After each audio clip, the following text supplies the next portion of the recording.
seva mare i les seves germanes. Cada dia es comprava l'escaleta. Estava molt contenta i mentre cantava.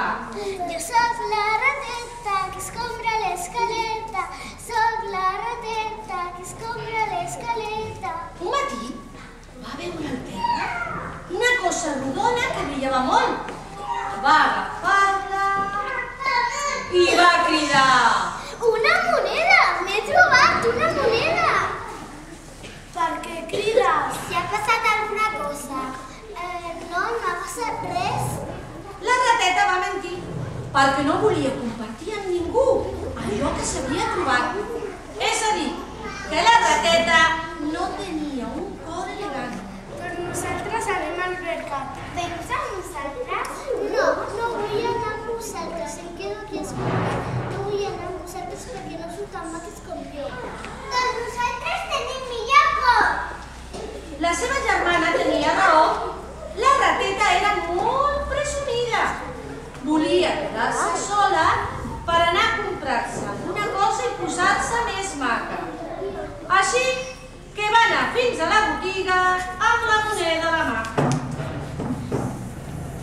Bon dia, rateta. Bon dia. Hola, rateta. La rateta no va contestar perquè no tenia un cor elegant. Les venedores, que eren molt educades, li van preguntar: Què volies? Alguna cosa per estar més maca. T'agrada aquesta flor? No m'agrada. I aquest mocador? Tampoc. I aquest anell? És molt gran. I aquestes arrecades? Són molt petites. I aquest penyo? És molt avall. I aquest llaç? És molt maco, com tu. Sí que és maco, sí, me'l posaré a la cua. La rateta, molt contenta, va esperar fins que la venedora li posés el llacet a la cua. Estava molt contenta.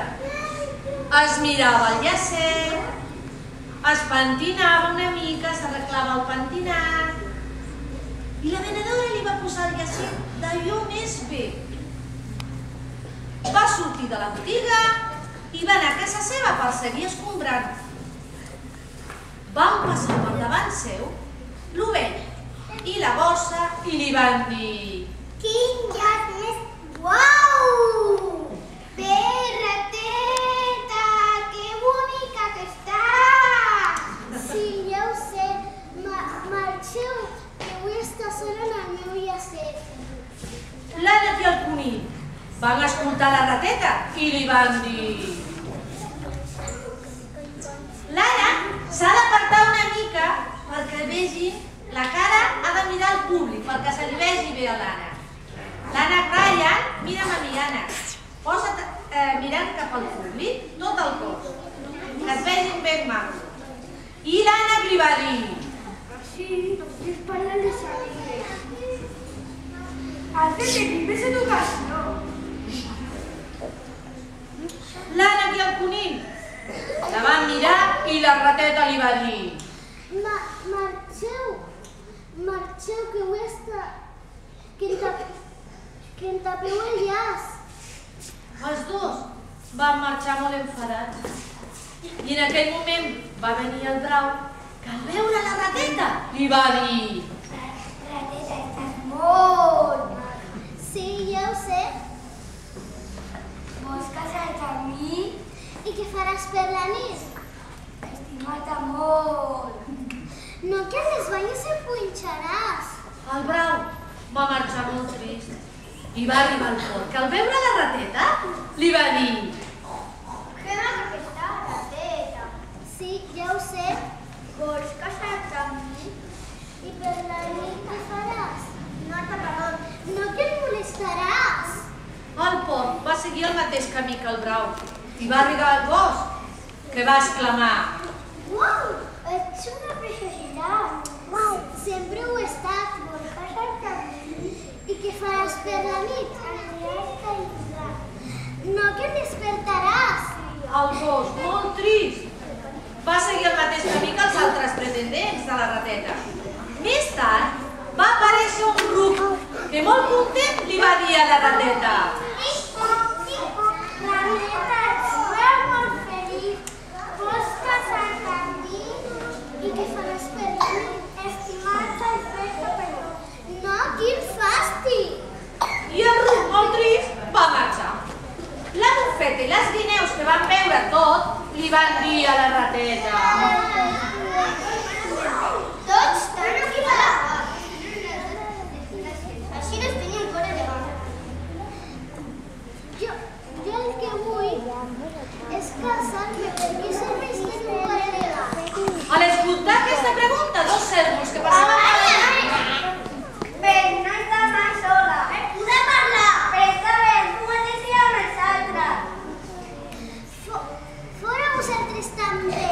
Que si em voleu parlar amb vosaltres segur que mai trobaré marit. Un bec que passava per davant de casa de la rateta va escoltar que es volia casar i li va dir: Rateta, estàs molt bé.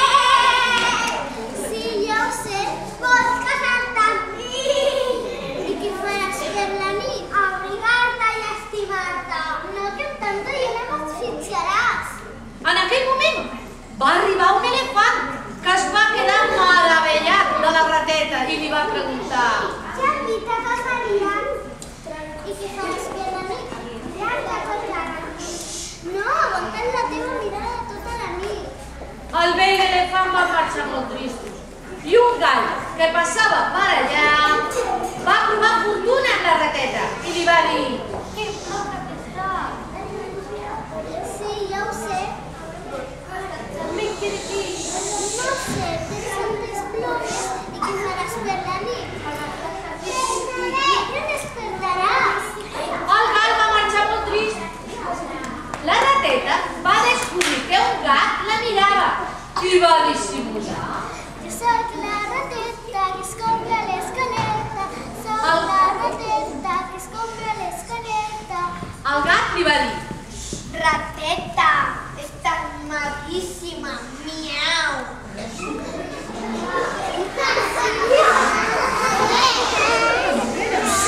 Sí, tu tampoc estàs malament. Vols casar-te amb mi? I què faràs per la nit? Dormir després d'un bon sopar. Doncs sí, em casaré amb tu perquè em deixaràs descansar. Saps com ho faré? I va dir ella: ensenya-m'ho. Ensenya-m'ho. Tanca els ulls com si fos de nit. Posaràs al meu sopar. Auxili! Auxili! Els veïns van agafar el gat i se'l van emportar.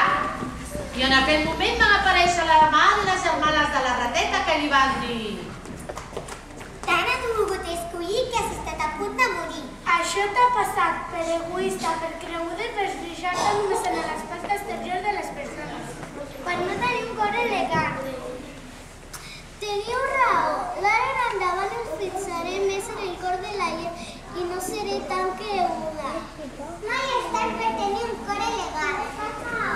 I va ser així com la rateta es va adonar que tots podem ser amics encara que tinguem aspecte i costums diferents. I per fer-ho